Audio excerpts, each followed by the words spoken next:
course structure of this particular course, MMPC 017.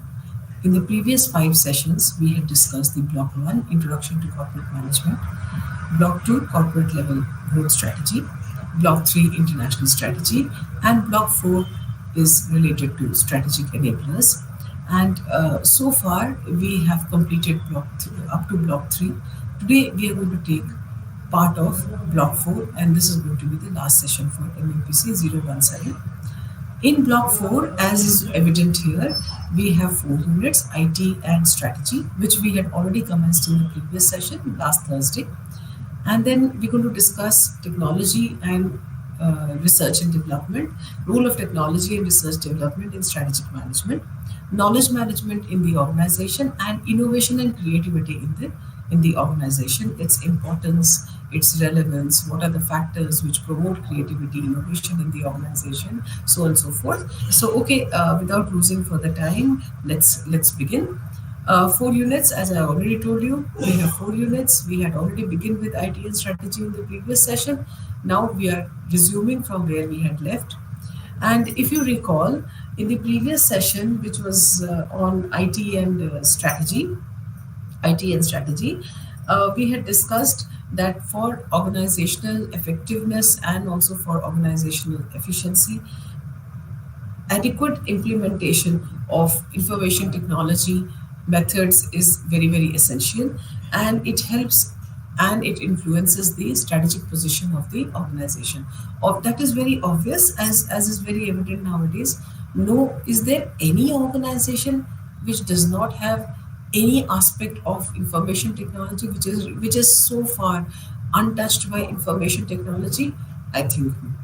Right from the morning when we wake up till we sleep, every aspect of our life is touched by information technology, whether it is communication, whether it is shopping, whether it is getting basic requirements for our home, for whether it is working in the company or the organization, in the office, wherever it is.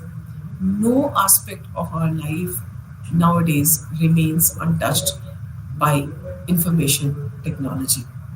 And as if you would recall, we had discussed in evolution of IT adoption and application in the previous session, and that is where we had stopped, and we are resuming from there, in which we saw that there are 5 IT implementation and adoption or adaptation in the organization. Its application in the organization is completed in 5 stages: stage 1, 2, 3, and 4, for 4 and 5, wherein the first stage is basically related to finding out efficient consultant. First of all, derive the requirements for IT in the organization, then hiring external consultant for the IT organization planning and implementation in the organization. Then second stage was related to design and structure of IT application in the organization. Then a third stage was to plan the information, to plan the users of the IT infrastructure in the organization, and also appointment of a steering committee which is going to oversee, which is going to monitor the implementation process of information technology automation in the organization. Fourth stage was IT planning and acting as a IT planning, and this particular stage, it's in this particular stage, IT is basically acting as a catalyst. So we plan, we develop the architecture, we develop the infrastructure, and fifth stage is development of IT architecture and infrastructure and its implementation. So now we see what are the steps in designing architecture and infrastructure in an organization. Well, it begins with, first of all, identifying the business vision. Once the business vision is clear to us, then we try to see architecture and infrastructure in the organization is for what? Obviously, for enhancing the efficiency and effectiveness of the organization. And effectiveness and efficiency, how are we going to identify? How are we going to increase the efficiency and effectiveness in the organization? Obviously, once we have a clear cut understanding, clear cut definition and understanding of the business vision, of the organizational vision. Once the vision is clear to us, once the vision is clear to all its employees, right from the lowest level employee to the top level management, once the vision is clear to us, we know what we are, why we exist, then only will be able to define the architecture and infrastructure of the information technology systems that is required to be implemented for sustaining in the organization and for achieving the objectives, or for towards the accomplishment of the vision. Now, once the clarity about vision is there, then we look for the objectives. What are the objectives of the organization? And once the objectives, we know that these are the objectives of the organization. Once the objectives are clearly stated in clear terms, then based on these objectives, we try to see what is our strategy, the plan of action. We defined our plan of action. If you would recall, we had discussed about business strategy, we had discussed about strategic alliance, etc., in the previous sessions. So we try to define the plan of action, we try to define the strategy of the organization. So what is clear, the vision is there in front of us, objectives that need to be achieved for the organization, that is in front of us. We have the strategy clearly work defined in front of us. Then, in order to implement, or in order to succeed, that is, in order to implement this plan of action, what are the processes, what are the steps, what are the actions that need to be taken, the processes, the operations that need to be taken. Now here, when we are talking of processes and operations, naturally we are talking of all the different activities, all the different functions that need to be performed by in the organization. The functional areas are defined, the functional departments are defined, and who's going to do what, that is going to define. So now the thing starts. The business architecture, the organization structure and processes, that gets clearly defined. What is the organization structure? How many functions, functional departments we have? How many divisions we have? How many units we have? And who is going to do what? And how is going to be the coordination between these departments? All that is clearly spelled out. So, what is part of the business architecture? The business function blueprint. The now once the business function blueprint is clearly defined, then the data, we try to find out the what kind of data is required to satisfactorily, to efficiently manage the business functions. So the data is clearly spelled out, the management information system, or the data in the information systems, the data flow, the, let's say, the data flow diagrams, the algorithm, all that gets the rationale, the logic of the functions, all that gets clearly spelled out. Once that is done, then we have the application access blueprint in front of us. Then we work out, in fact, we design the application access blueprint based on this blueprint. So we know what activities we require to do, we know our objectives that we need to fulfill, we know our vision, that is why we exist, the reason for our existence. We know what processes are required to be performed, we know what operations are needed to be done. So once all that, and we know who's going to do what, so everything has been, let's say, the roadmap or the data structure, that has all been defined very clearly. Then we try to design the IT architecture. What does the IT architecture do? It is basically, it acts as a bridge. It acts as an important link in the chain between the business demands on information supply and the technological opportunities. What all we require to do, and in that, how IT will facilitate us in doing all that. IT architecture then is designed. Then once the architecture is clear, it is in front of us, we have the entire logic, we have the algorithm clearly designed in front of us. Then we design or define the IT infrastructure. In that, obviously, infrastructure would include the hardware and the software. What all components are required, what all IT hardware components are required, to what level, how much we're going to spend in that, all that is going to be worked out.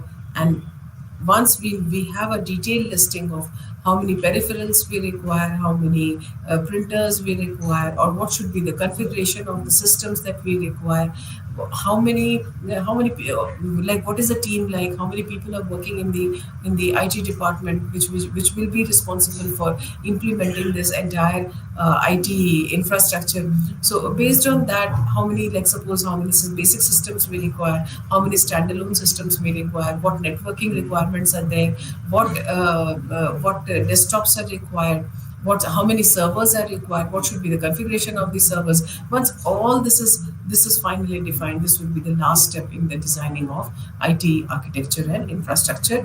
And in that, again, what softwares will require, what hardwares we require, what applications. If we're going to use our own software, then what kind of software designing is going to be done, what kind of software development is going to be done, what kind of languages we're going to use for developing this software. So all that will be part of your IT infrastructure, and this is going to be the last step. And once this is all done, then we are ready for applying it in our system. Now, what are the dimensions in IT infrastructure? Obviously, the IT infrastructure, it should be as per number one, it should be as per the requirement of the organization. Then it should be user friendly. User friendly in the sense whether it is the hardware or the software. The people who are working in the organization, they should be able to easily use this infrastructure, IT infrastructure, and not only people who are working, the entire set of stakeholders, let's say our consumers. Suppose we have an online a part of our organization is also, we are selling our products to customers outside. So then the our we have to look into the requirements of our consumers. Accordingly, we design our online shopping software application package. So depending on the kind of products that we want to sell, our application package, that should be that should be developed. So it should be user friendly. Then there should be cost control mechanisms in the IT systems when once it is being used.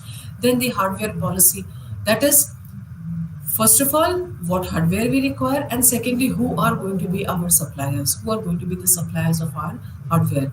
Are we going to depend on only one hardware supplier, or we going to have a whole network of hardware suppliers, each supplier supplying one one part of the IT infrastructure? We might be having, let's say, suppliers of the systems. We might be having suppliers of the accessories. We might be having suppliers for the printers. So the whole thing, that will all be part of. So who from whom we are going to buy, how many we are going to buy, and what configuration we are going to buy. All that is going to be, and who going to be our suppliers. That going to be our hardware policy.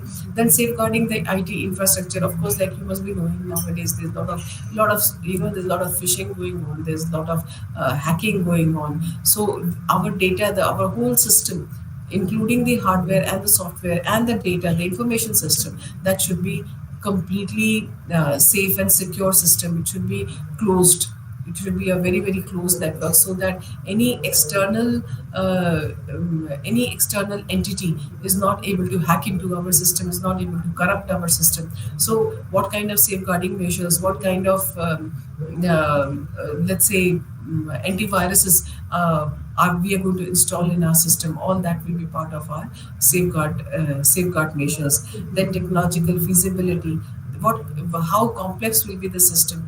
Although, see, the system is going to be complex, there's no denying that. But then, in spite of it being complex, whether our people, the human resources, they are able to use the system, and whether our consumers will be able to easily use the online shopping application package. So all this has to be, are the dimensions of IT infrastructure. Once we decide to automate our organizational activities, organizational functions. The use of IT in strategic implementation. Well, the use of IT in strategic implementation is at with related to five dimensions. First is competitive strategy and supportive IT. Well, IT plays a very very important role in strategic implementation. Why? Because no, as I said, no organization is untouched, has remained untouched by IT nowadays. So, in order to remain competitive, in order to have a competitive edge in the market, in order to be more superior in terms of our goods, in terms of our customer, in terms of our goods, in terms of our products, services. So, so that timely information is retrieved, so that we are able to communicate timely with all our stakeholders. We are able to get the feedback from our consumers. We are able to provide them with the kind of products they require. We are able to communicate with our suppliers. We are able to communicate with all the external organizational bodies with whom we have any kind of business dealing. So IT is provides the much needed support in that case.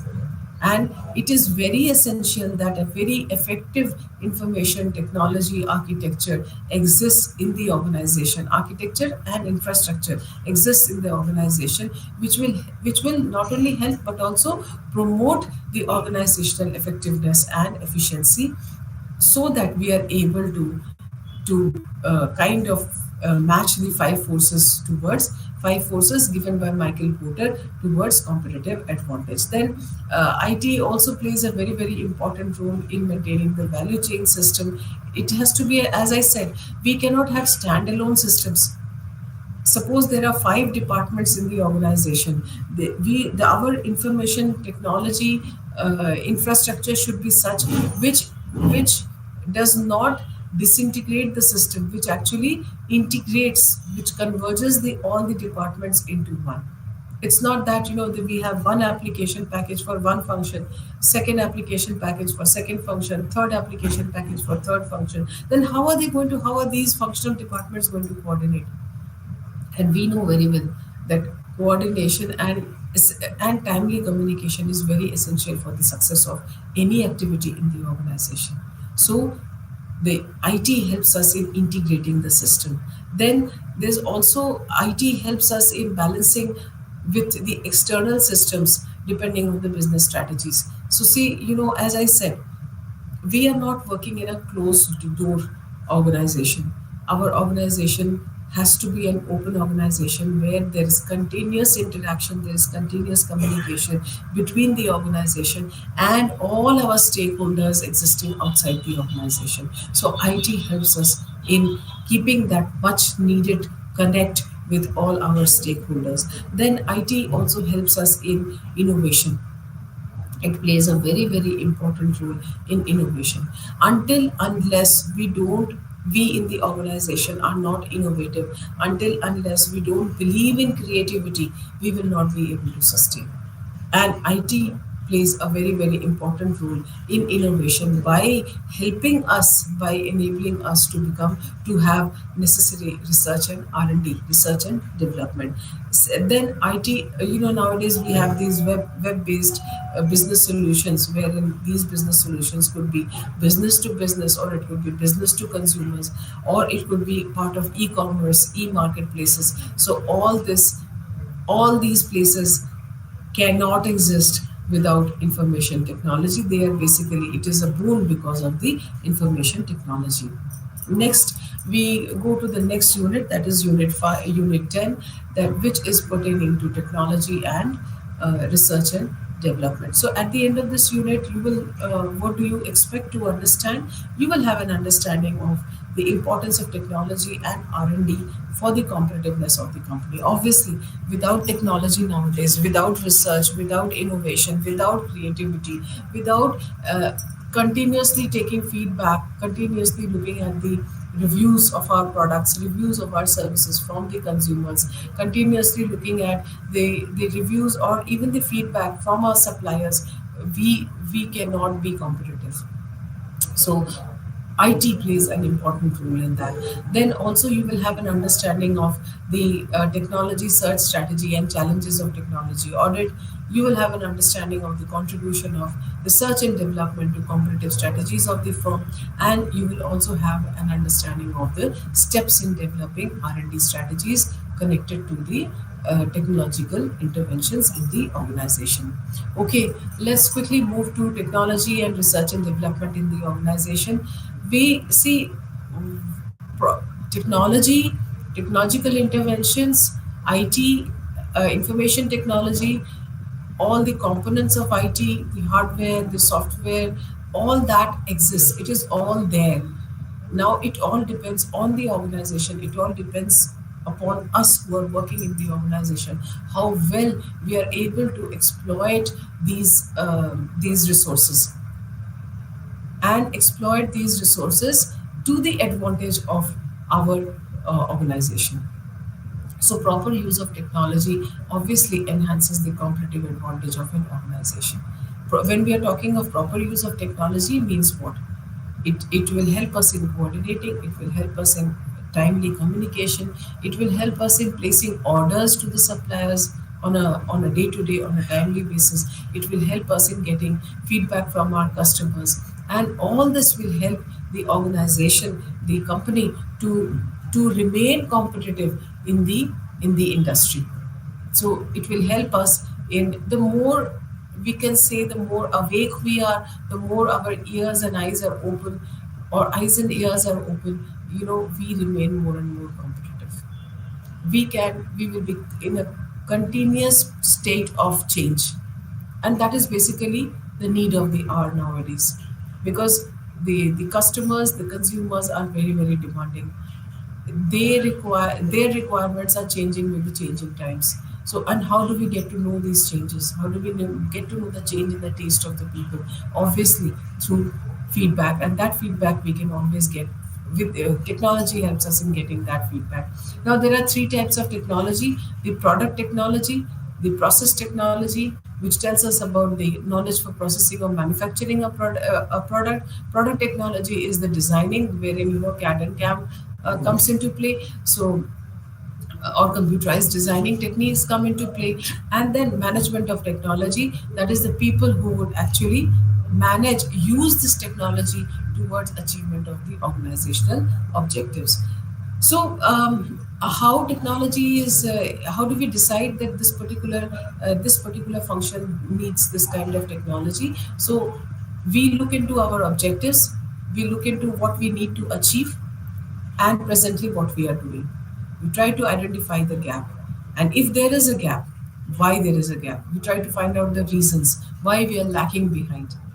And in this gap, we try to see how information technology can facilitate us in implementing our activity, in implementing the functions, and from reducing this particular gap, that is moving from the present state to the desired state, that is moving towards the achievement of organizational objectives. So, and then once that is identified, that this kind of technology will help us in reaching that particular state or that particular level in the organization, then we are able to fill this gap, and technology will help us, the technological competence will help us in filling this gap. Now technology development includes what? It includes basically research and development. Number two, it includes actually the development of the infrastructure, and third is translating these plans, that is the infrastructure, into actual activities, that is translating it into products, processes, services, which goes to the ultimate consumers. Now, features of technology package. These are the features of technology package. We have the product design, we have production techniques and plant layout, then the management systems. Then, are we going to adopt already existing? Like, there are a lot of computer applications, they are readily available, which an organization can buy.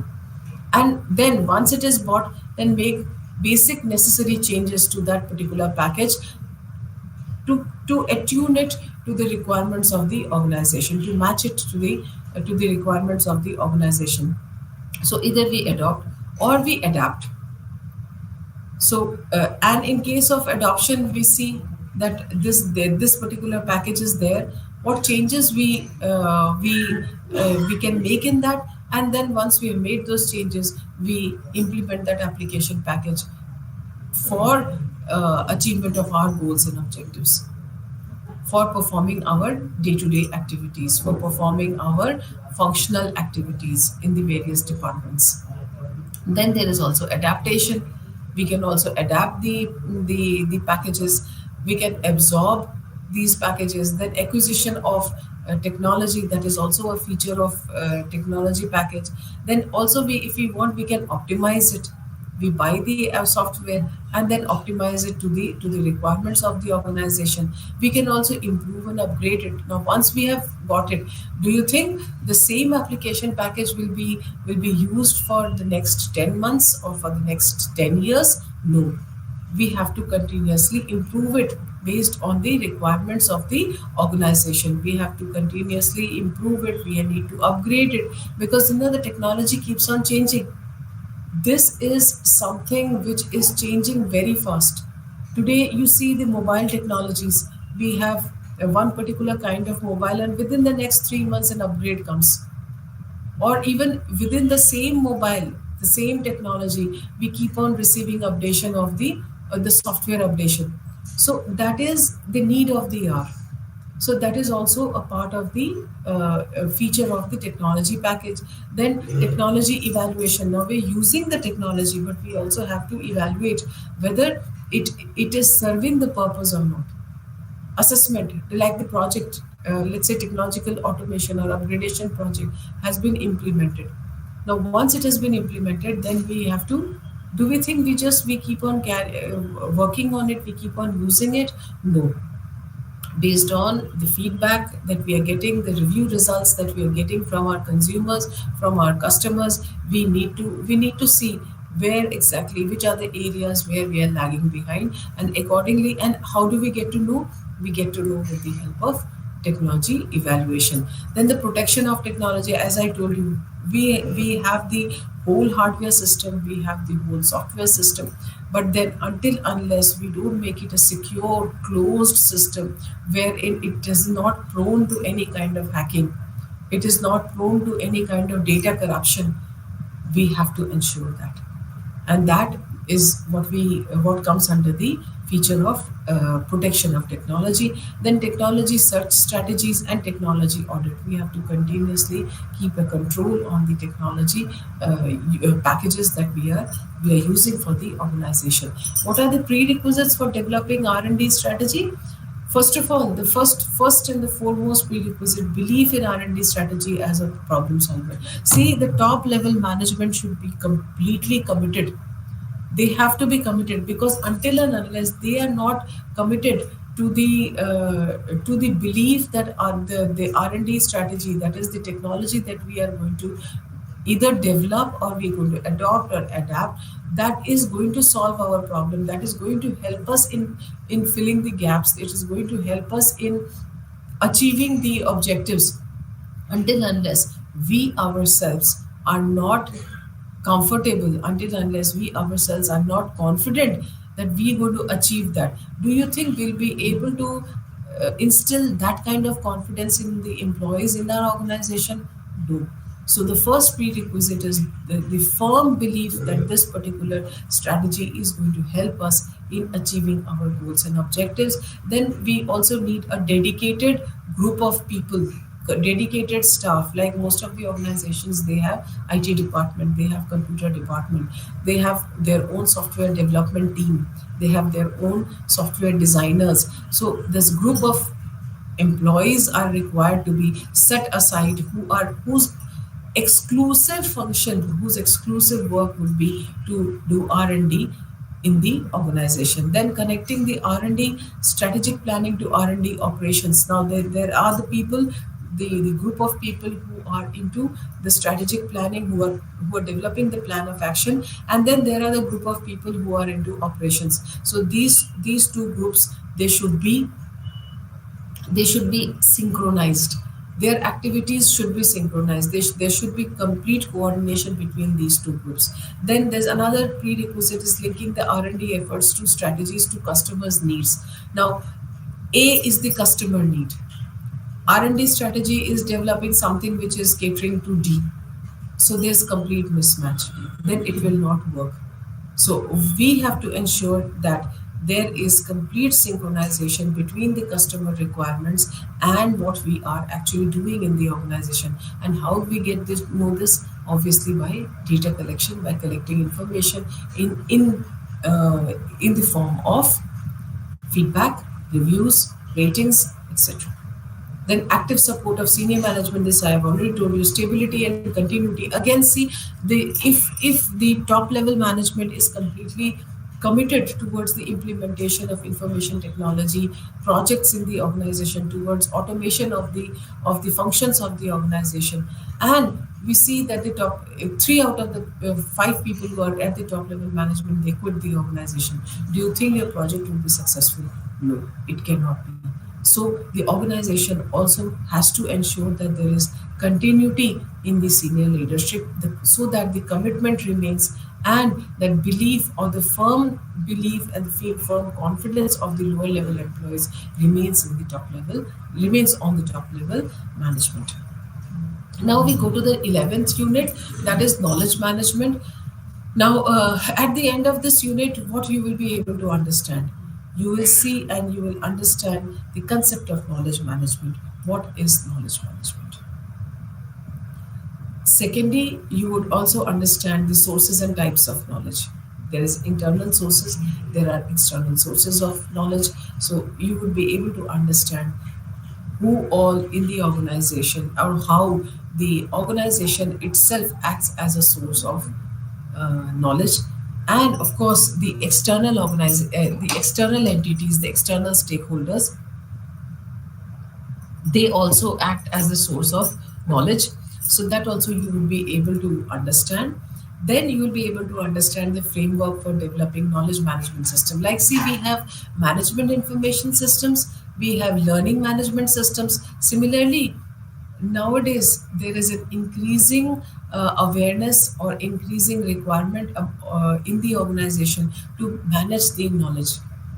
See, and knowledge comes from where? Knowledge comes from people.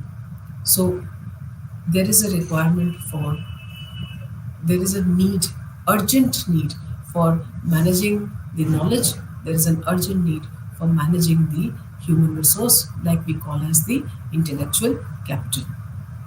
Because the people, it takes years and years of efforts, years and years of training to hone up, to skill our employees. Now, skilling of our employees, once it is done, do we want them to leave the organization? We don't want them to leave the organization. So, management of the human resources, management of the human capital, management of the intellectual capital is also essential, and it is a part of the knowledge management. And then we would also understand, as in this unit, the benefits and challenges of implementing knowledge management. Let's quickly move on. Knowledge and knowledge management. What is knowledge? Here we are talking of the organizational knowledge. And as I said, organizational knowledge comes from where? Organizational knowledge comes from the knowledge assets. And knowledge assets comes from where? It is obviously the people, the employees of the organization, whether it is the top level or it is the lower level management, whether it is the top level management, the strategic thinking body, or it is the operational people who are at the operational level. They are all part of the knowledge assets. And then the knowledge capital, the intellectual capital, that is the employees, the people in the organization, whether they are in the marketing department, or they are in the finance department, or they are they are the people who are managing the accounts, or the people who are in the operations, people who are in the R&D, people in the IT department itself. They are all part of the organizational knowledge, and they are all very, very vital. They are very, very important for the organization. Why? Because it is because of them that organization is able to manage the entire system, and organization is able to achieve the organizational objectives and goals. They are able to implement the plan of action. They are able to manage the strategies. They are able to bring the vision into reality. So the knowledge, the organizational knowledge, or adequate or timely management of organizational knowledge is very, very vital, is very, very essential for the organization. Then these are also what is knowledge management system. These are the systems for creating and storing knowledge or corporate memory. That is again an essentiality. See, we are talking of not normal memory here, we are talking of the corporate memory, that is organizational memory. And knowledge, organizational memory is very, very essential for managing the knowledge in the organization. And what is knowledge management? It is the management technique to effectively manage organizational knowledge comprising of. Now, what does organizational knowledge comprise of? Organizational knowledge comprise of construction of the knowledge. We construct the knowledge, Knowledge is made. See, there is data, compilation of data is information. Then adequate management of the information, adequate handling of the information, proper using of the information gives rise to knowledge. So that gives rise to knowledge means that helps us in constructing the knowledge. Then once the knowledge is there, then we organize the knowledge. This is basically knowledge management process. It has these four steps, you can say. We construct the knowledge, we organize the knowledge. See, data can be there, information can be there, but it has to be in the right form. If it's like, we have a lot of data in the organization, let's say in the university, we have a lot of data, but until and unless this particular data is not put in the right form, it is not kept in the right format, it is not kept at the right place, it is not stored in the right place, so that when it is required, we can readily retrieve it. So ready retrieval of information is also a part of your knowledge management. If we have the information, like we say, we have all the knowledge, but if we are not, when it is required, if you are not able to retrieve this knowledge that is there, do you think this knowledge is of any use? It is of no use. So timely retrieval of knowledge is possible only when the knowledge is organized and maintained in the right manner. And maintenance of knowledge would also mean updation of the knowledge, and also keeping the knowledge secure and access the knowledge. That's what I said. Retrieval. We have to ensure the accessibility of the knowledge. If the knowledge is there, it is there in the systems, it is there in the computer systems, it is there where it is required to be stored. But then when it needs to be accessed, when it needs to be referred to, if we don't get it, do you think such knowledge is of any use? It is of no use.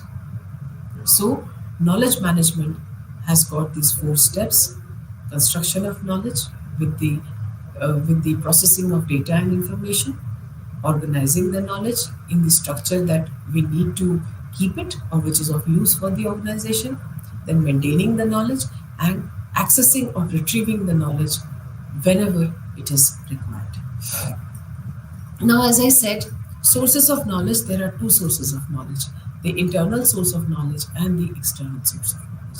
Internal source of knowledge is the basic source of organizational information. That is our day-to-day functioning. The knowledge, the information, or the data that is collected or that is generated by our day-to-day functioning. Let's take the example of a university. The university, let's say the admissions are happening. Now, the data that is collected of all the prospective students and the students who have taken admission, that would be your source. That is the source. That is internal source of knowledge. Yes. Then the students who are studying in the various classes, in the various years of various programs, various courses. Now these students, they are studying, the teachers are teaching them, then they do their assessments, they do their internal assessments, there's evaluation of internal assessment, the marks are generated. Now that mark is again a data. Organizing it would become, in a properly organized, formatted manner, that becomes the knowledge. So we get to know that if suppose there are 100 students in a class, out of those 100, let's say 60 get marks above 70 and 30 get less than 70. So that becomes data for us. Then we try to find out why there are 30 students who got less than 70. What is the reason? Then with these students, they act as a source of feedback for the teachers also. So all this is what? Every little thing is a source of information for the organization. And this source of information is compiled together and it becomes the internal source of knowledge. Then we have external source of knowledge. Where do we get external sources from? External source, the external institutions, the various other organizations, the various other companies in the industry itself, that also acts as the external source. The government acts as an external source. The various organizations, various NGOs, various other companies, various research organizations, they are all part of the external source of knowledge. Types of knowledge, we have two kinds of knowledge: explicit knowledge and tacit knowledge. What is explicit knowledge? Explicit knowledge is in simple terms, explicit knowledge is the formal knowledge existing in the organization or outside the organization. When I talk of formal means what? It is in the form of words, it is in the form of data, it is in the form of information, it is in this form of books, it is in the form of manuals. It is all specified, it is there in black and white. It is formally there, formally organized, formally structured information. That is your explicit knowledge. Then there is tacit knowledge. It is the informal form of knowledge. It is not written anywhere. It can be transferred from one individual to other individual. It is personalized. It is based on insights. It's based on intuitions. It is based on, so naturally, explicit knowledge is very, very objective. There is a basis for it. It is just not oral. Whereas tacit knowledge is subjective. There's a lot of subjectivity in it. It needs to be proved, whereas explicit knowledge does not need to be proved. It needs to be proved. It is subjective. It is informal. It can be a part of the grapevine also. It is the informal. It can be a part. It can be generated. Tacit knowledge can be generated as a result of informal communication channels. That's what I said. Grapevine. Knowledge creation is generally happens through dynamic process, and there are four different modes of converting the two dimensions of knowledge, that is tacit knowledge and explicit knowledge. Explicit knowledge can create more knowledge. Tacit knowledge can create explicit knowledge. Explicit knowledge can create tacit knowledge. So we will see these are the different forms. Socialization. Obviously, when we are talking of socialization, what it would be? It would be tacit knowledge. When tacit knowledge is shared by an individual with another individual through training or even informal communication. Training would obviously become formal communication. So that when tacit knowledge through socialization is shared by an individual with another individual, that is called socialization, and that helps in creation of the knowledge. Second is combination, wherein explicit knowledge to explicit knowledge conversion, when an individual combines discrete explicit knowledge into a new concept. This could be, let's say, the R&D. The people who are working in the R&D, they are working on not informal sources of information, they are working on formal sources of information. They are conducting experiments, they are conducting research, and suppose they're getting information about the consumer feedback, consumer behavior. So once they get the feedback, that is the data that they have. Then they try to do research, they conduct research on that data. And as a result of that data, they prepare consumer behavior, or let's say consumer requirement reports. That becomes the explicit knowledge. That becomes a new concept. And then that new concept is then converted into actionable activities. Then there is externalization, wherein tacit knowledge changes to explicit knowledge conversion, when an individual is able to articulate the foundations of tacit knowledge. Tacit knowledge, as I said, is the informal. It is based on skeptics. It's based on intuition, into insights. Now these insights are then converted into formal information, and formal information that forms a part of the knowledge, forms a part of the explicit knowledge. And then there's also internalization. Internalization would be explicit knowledge converting into tacit knowledge.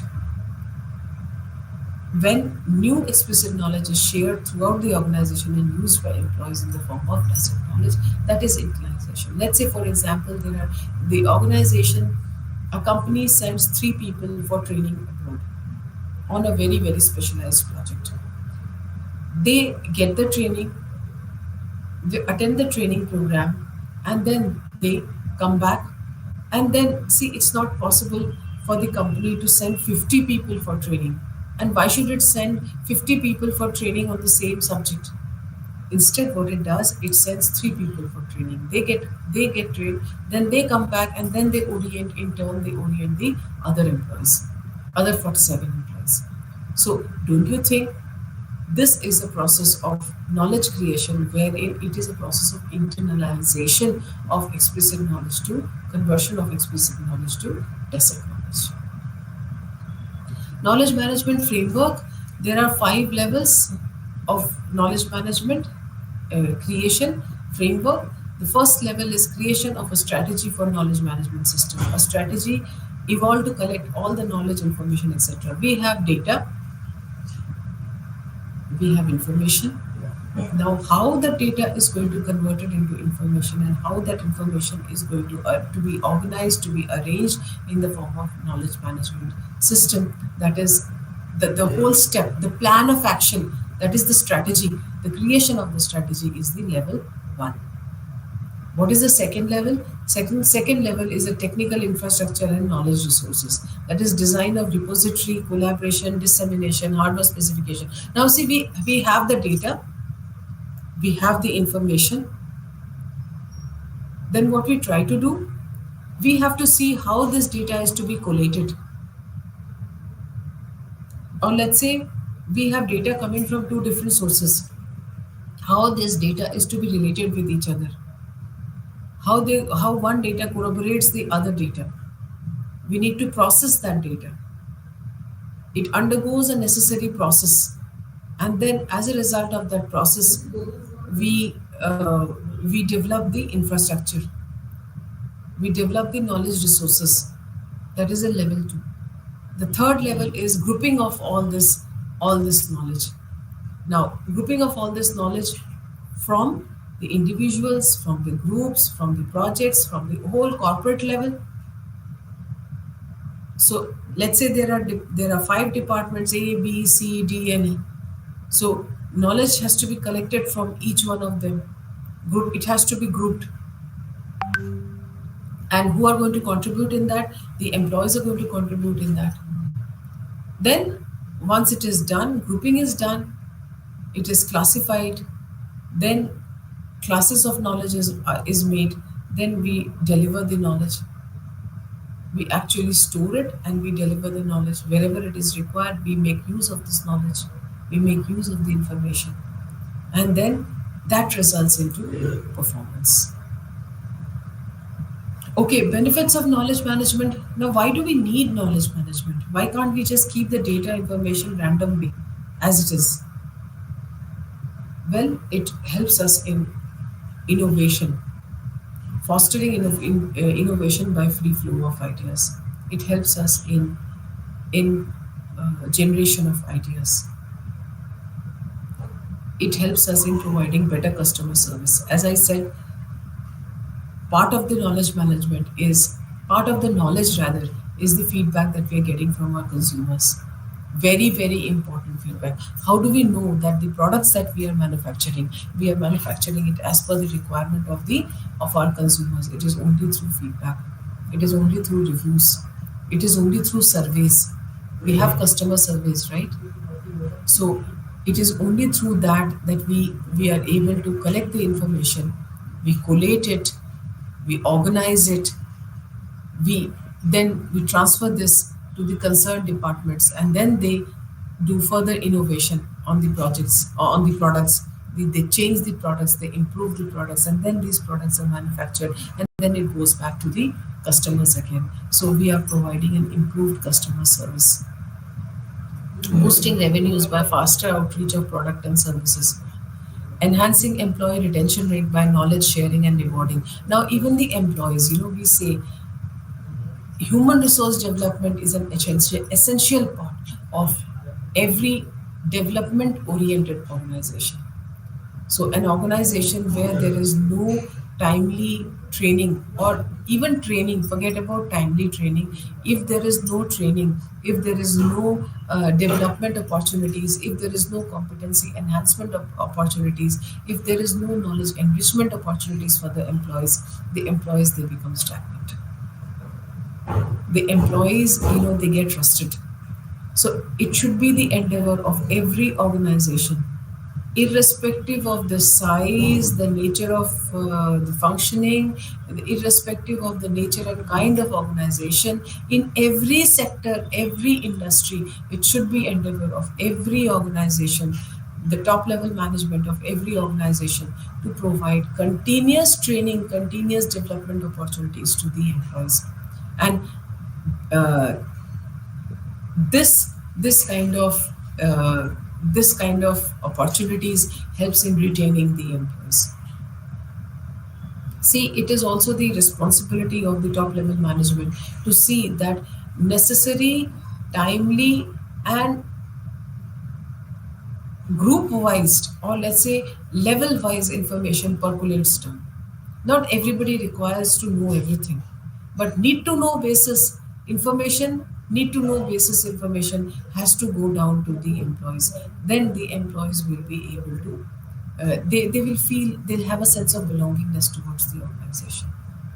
It will help us in retaining the employees, because employees will know, they will see that this organization, it does not only mean uh, getting the work done through us. This organization is also equally aware of our development. It helps us in enhancing or upgradation of our knowledge. So that is also the benefit of knowledge management. Streamlining operations, reducing the cost, creative approach to improving efficiency, effectiveness, increased revenues. Now all these benefits obviously will finally, they will they will go down to increasing the revenues, increasing the profits of the organization. Now we move to the last unit of this particular uh, block, the block 4, and also the last unit of, that is the innovation, unit 12 of MMPC 017, advanced strategic management. At the end of this unit, you will have an understanding of the concept of innovation and creativity. You will have an understanding of the factors which are influencing the innovation and creativity, the characteristics of innovative organization, what characteristics or what features can uh, what features should an organization possess, so that we can say that yes, this is an innovative organization. So how can we differentiate between different organizations, one which is innovative, one which is not? So we'll get to know what are these features, what are these characteristics of an innovative organization, and the techniques of enhancing creativity. Okay, creativity and innovation. Creativity is what? Creativity is basically a thought process. It is an intellectual activity. Why intellectual activity? Because creativity will exist only, innovation will exist only where we have our people, the intellectual capital, thinking, people who think. It involves thought process. It involves generation of new ideas. It involves generation of new solutions. It involves generation of ideas to do things differently, or to develop new products, to develop new services, or to develop same services but in a provision of the services in a better manner. So creativity is basically a thought process. It is a personal characteristics. It is the individual ability of the employees. It is, and let me tell you, creativity and innovation is not only of the top level management. Creativity and innovation exists at every level in the organization. It is basically the responsibility of the head of the department, head of the division, or it is responsibility of the top level management. How much they can harness the creativity of the employees. Macro level innovation is implementation of ideas for complete restructuring of the organization, implementation of new technologies, implementation of new HR policies, implementation of new production processes. This would be all macro. This would all entail. They would all be included in macro level innovation, and micro level innovation is the innovation on of our day-to-day activities. Then creativity and innovation is not something which happens out of the blue. It is not something that it happens suddenly. It is basically intentional introduction of new ideas, processes, products, and procedures. There is a plan for it. There is a strategic plan for it. There is a plan of action. It is intended. It is not unintended. And innovation is associated with change, obviously. An organization which is change oriented, a change oriented organization will be an innovative organization, will be a creative organization. An organization which is a closed door where there's no dynamism involved, that will not be a creative or an innovative organization. What are the factors influencing creativity and innovation? Well, the strategy of the organization structure, the support mechanism. So we have, line on staff, we have the line employees, and we have the staff employees. So the kind of support mechanism the staff provides, and not only that, the support mechanism, it's like, we, let's say there is in the organization there are people, everybody is creative, everybody is innovative, but how much encouragement they are getting for moving on with this creativity, for coming up with the innovative ideas, how much encouragement they are getting from the top level management. It's not that, that any employee comes up with a new idea and top level management says, look, we don't require such kind of ideas. Do you think it will motivate the employees to perform, to be more effective and efficient? No. Gradually there will be complete rusting, because the people will think, when there are no takers of our ideas, when the top level management is not bothered about what we are saying, is not bothered about the good ideas that we are trying to give, uh, why should we unnecessarily think? Why should we unnecessarily try to give them new ideas?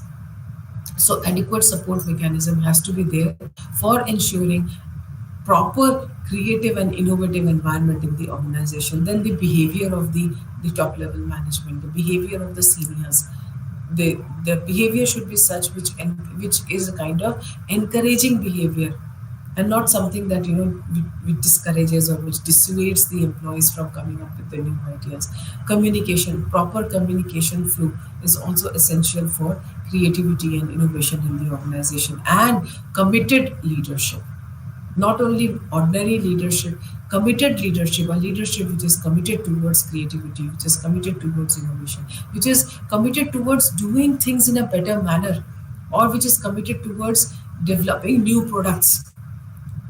Such kind of leadership is required. So these are the factors which influence the creativity. And if these factors exist in the organization can be considered to be a creative or an innovative organization, and such organization will be sure to grow, will surely grow, will be more profitable, will have a competitive advantage over the other organizations. Such companies will have competitive edge over the other companies in the industry. Now, characteristics of innovative organization. What are the characteristics? Balanced autonomy. That is, it should not be a centralized organization, but at the same time, it should not be a completely decentralized organization. There should be a kind of balance. Then personalized recognition. That is what I was telling you. The people who are innovative, they should be recognized. Their efforts should be recognized. Integrated socio-technical systems. So they should not be only technical the know-how in the organization, but the societal part also, the socio-cultural aspects in the organization, that also needs to be given due importance. Otherwise, the whole system will become very mechanical. There'll be no human touch available in the organization, left in the organization. Continuity of resources, stable and secure internal environment. That is also very, very essential for innovative organizations. Until unless there is no stability, there is no security in the organization, until unless there is the system is not secure, until unless the people who are working, they don't feel secure in the organization, they don't feel confident in the organization, there'll be no innovative environment in the organization. Then there should be open channels of communication. That's what I said, balanced autonomy. It should not be extremely autonomous, at the same time it should not be extremely decentralized. Encouragement of external contacts. Now, only internal communication is not essential. Apart from internal communication, besides internal communication, there should be proper external communication also. Contact with the external organizations, with contact with the external R&D organization, contact with the external consultants, contact with the other companies in the industry. All that is very much essential for an innovative organization. Well, we come to the end of this session today, and we have also come to the end of MMPC 017 Advanced Strategic Management. Let us quickly go to the first slide. Okay, this was the course structure block, which had four blocks: block 1, 2, 3, and 4. The first block we discussed introduction to, it was corporate management. The second block was corporate level growth strategy. The third block was pertaining to international strategy, internationalization process, evaluation of market risk when we want to go for internationalization, when we want to foray into international markets, and how we are supposed to enter the international markets. There are different ways of entering the international market. Well, all that was a part of the block 3. Today we discussed block 4, strategic enablers, and what I would request you all is to study the study material, to study the assignment, to do the assignment and submit the assignment before the due date, because please see that seriously doing the assignment, seriously attending the assignment is a step towards seriously preparing for the examination. That is, the assignment in our system is a step towards preparation for the examination. So please look into the assignment, do the assignment, and submit the assignment at your learner support center wherever you are enrolled. All the best to you. I hope and I wish you all the best, and I hope that you found these sessions very, very useful in MMPC 017. Thank you. Namaskar. Goodbye. Have a nice day.